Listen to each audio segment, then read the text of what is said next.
আসসালামু আলাইকুম। আপনি যদি আপনার ফেসবুক অ্যাকাউন্টের পাসওয়ার্ড চেঞ্জ করতে চান তাহলে সেটা কিভাবে করবেন? আপনি যে অ্যাপ্লিকেশনটা ব্যবহার করেন ফেসবুক, সেইটা আপনি ওপেন করে নেবেন।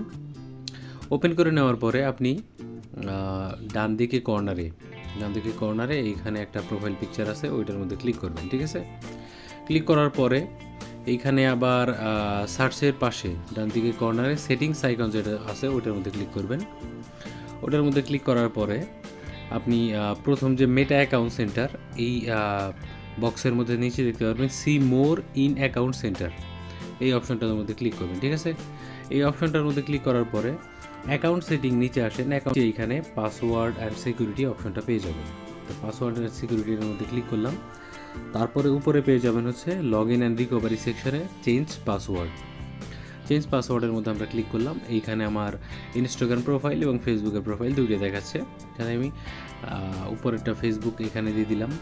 ফেসবুকেটা দিয়ে দেওয়ার পরে এখানে দেখেন যে কারেন্ট পাসওয়ার্ড কবে আমি আপডেট করছি সেটাও কিন্তু এখানে লেখা আছে। তো কারেন্ট পাসওয়ার্ড মানে এখনকার পাসওয়ার্ড যদি আপনি জানেন তাহলে এখানে দিবেন, এবং নিচে নতুন পাসওয়ার্ড এবং এইখানে আবার নতুন পাসওয়ার্ড দিয়ে এখানে নিচে চেঞ্জ পাসওয়ার্ডে ক্লিক করবেন। আর যদি আপনি না জেনে থাকেন তাও কোনো সমস্যা নেই। এই যেখানে নিচে দেখতে পাচ্ছেন ব্লু কালারের, এখানে দেখতে পাচ্ছেন ফরগট ইউর পাসওয়ার্ড, আপনি কি পাসওয়ার্ড ভুলে গেছেন তাহলে এখানে ক্লিক করবেন। এখানে ক্লিক করার পরে আপনার হয় ফোন নাম্বারে কোড যাবে, না হলে ইমেইলে কোড যাবে। যে প্রসেস করতে বলে সেই প্রসেসটা করবেন। এখানে ফরগেট পাসওয়ার্ডে যদি আপনি ক্লিক করেন তাহলে দেখতে পাচ্ছেন যে এখানে একটা ইমেইল সেন্ড করবে। দেখেন সেন্ড কোড ভায়া ইমেইল। তো এখানে দেখতে পাচ্ছেন আমরা ইমেইলের মধ্যে সেন্ড কোড করে দিছি। এখানে ইমেইলে দেখেন বলছে যে we send your code to, আমার ইমেইলে কোড সেন্ড করা হয়েছে।